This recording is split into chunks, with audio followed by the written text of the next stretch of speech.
Yeah, that's the good stuff right here.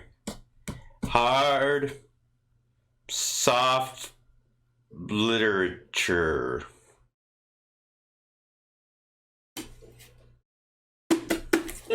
Yeah. I mean, sort of, kind of. I tell you what, I'll check it out. You know, I'm not normally one to destroy books, but I'm just kind of baked for it. Hiya folks, Fruit and Doggy here to do another book discussion, and today I'm discussing Rage Therapy by Daniel, I'm going to say Kalla, maybe even Kaya. It is just under 300 pages, more of a suspense, semi-mystery style book, and it was published in 2006, I want to say.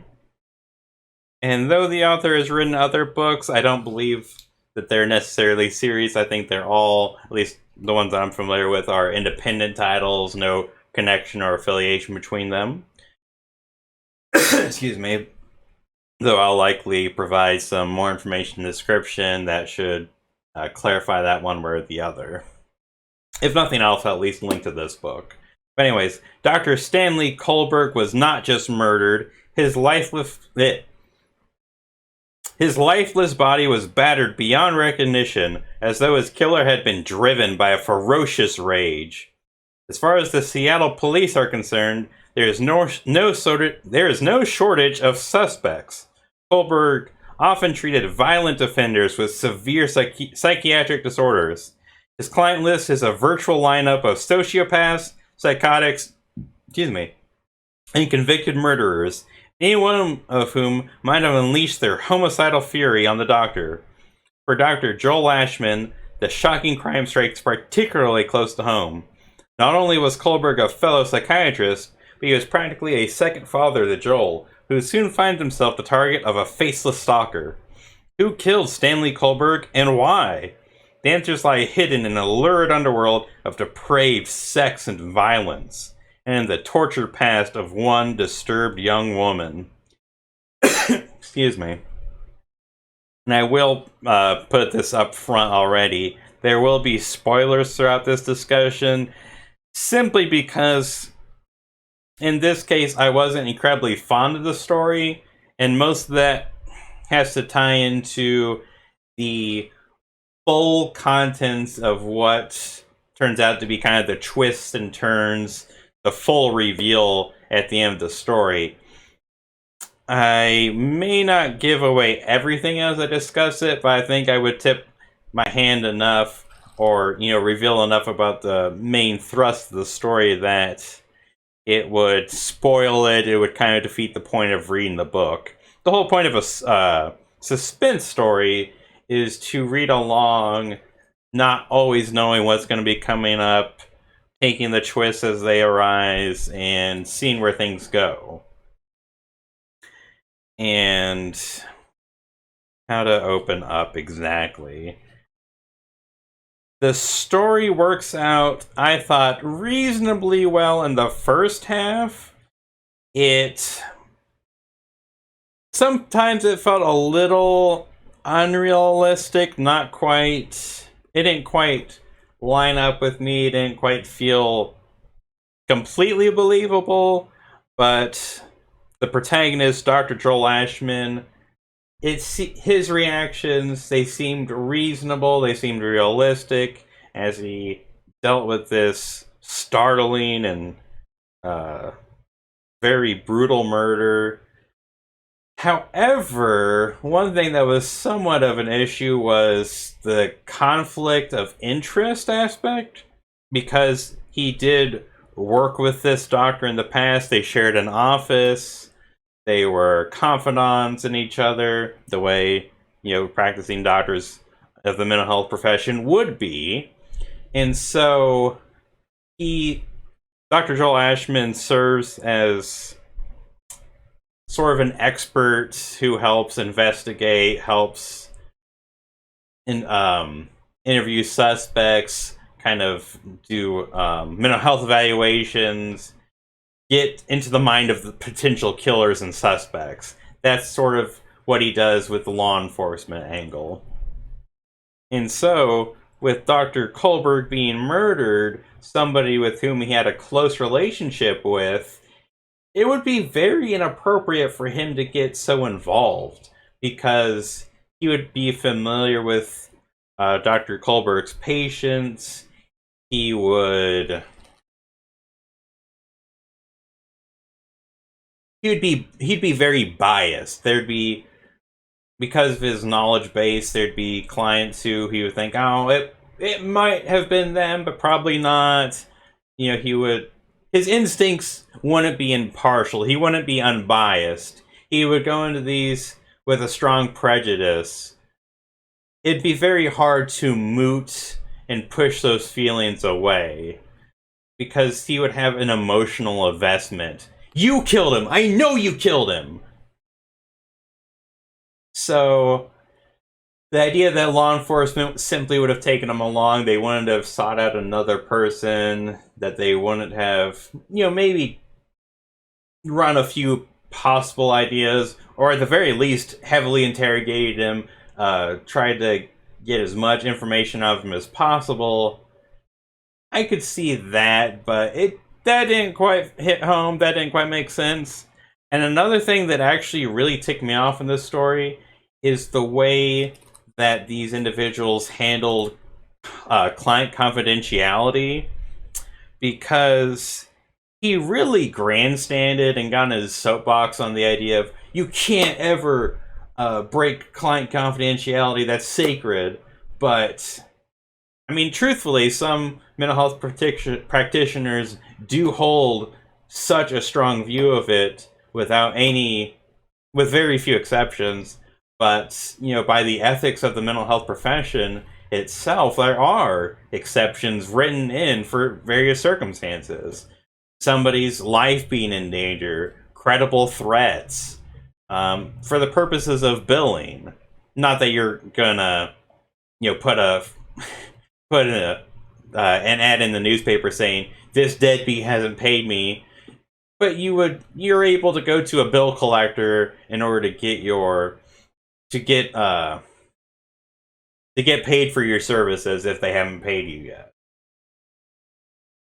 Excuse me. You're able to contact their insurance company for the purposes of payment and discuss maybe their diagnoses. But again, these exceptions they're pretty strict and they're pretty specific. So you're not going to discuss the client's history and their personal details with somebody in the insurance company when all they need to know is diagnosis and medication lists, things of that nature. Very specific, very clear information. And what annoyed me so much about it is that there was a bit of a hypocrisy, because there's a situation where he should have broken confidentiality. It would have been the ethical thing to do, but he stayed quiet, he didn't speak up, and that really grated against me. Because you don't get to grandstand about client confidentiality on the basis of ethics. Oh, I can't talk about that with you guys. I can't bring that up, even though it might help your investigation because, client confidentiality. But here I am faced with a clear situation that I need to warn somebody or go to the ethics committee. I need to tell them. I'll go into more details, because he finds out information about Dr. Kohlberg, which is very, I hate to use the word problematic, but very troubling. And he doesn't go to them. He doesn't tell them. He doesn't expose Dr. Kohlberg for what he's done and what he's told him.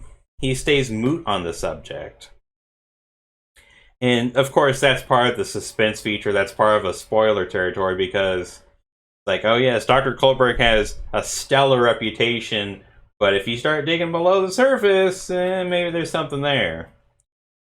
And ultimately, though I thought there were some good moments where Dr. Ashman, Joel faces this stalker, deals with this murderer, as you actually find out what took place and who did what, it doesn't really make sense, but because it requires people to have been really twisted.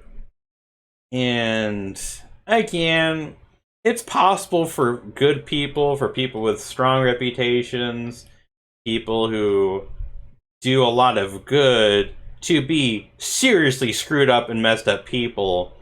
But I think that suspense stories take that too far too often, where these individuals wind up being really off kilter.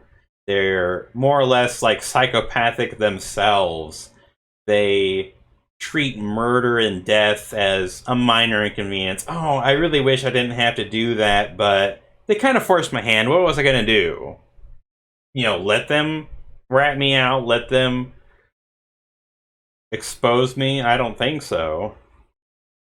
And I suppose even that statement, again, is probably fairly clear spoiler territory. But that's really what just seems so unbelievable about this.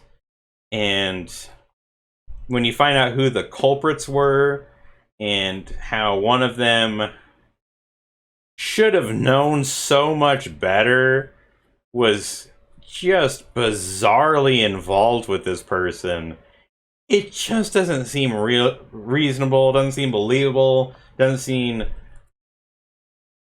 It just seemed very hard to swallow. I was thinking, no way! What in the world is this?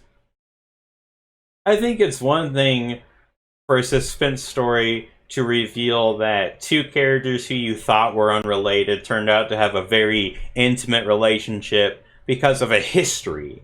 Like, oh yeah, we knew each other in high school. We've been friends for decades, actually. And of course, you never were going to know that because of this event or this little tidbit that threw you off the scent. But when two people who would have no reason to be so strongly affiliated then become strongly and intimately attached, and you're just kind of scratching your head like, wait, what? That doesn't jive with me. It just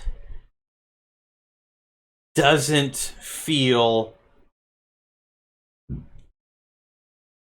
It just doesn't come off right, because you're just left thinking that's not possible, or it's just so unlikely.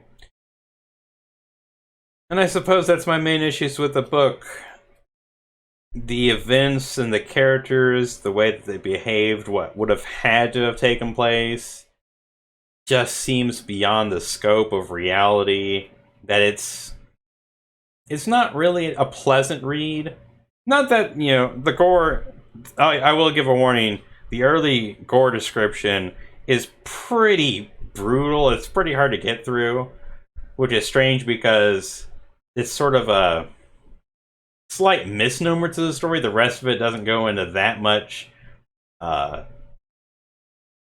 into those level of details quite so bad again.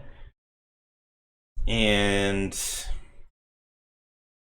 yeah, I just couldn't... Ultimately, I found myself very disappointed. And I would say that if you are going to write a book that involves the mental health profession, you probably want to get your details spot on, especially when it comes to ethics and proper practice. Not that you need to know, you know, mental health techniques, diagnoses in and out, but when you write about a profession, it should feel reasonable. It should feel...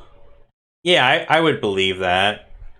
And that's the thing, is maybe it's because I'm too deep. It's because I've got some experience with it on the professional side where it's like, not so much, not quite. And somebody who has never had any encounters with the mental health industry, it's like, yeah, seems realistic to me. Again, far-fetched for the sake of a story, but I'd believe it. So, I don't know. That's just my 2 cents. I can't say I'd recommend reading this ultimately. I thought it did much better in the first half if you once you get past the graphic gore scene. But and I say first half, really it's sort of the last fourth where I think things really fell apart for me. Everything up to that point was, okay. A bit cliched here and there, but But I guess ultimately, if I had to force it into a category, I would say ultimately Burn It, because it doesn't add anything new. Again, it's fairly stereotypical.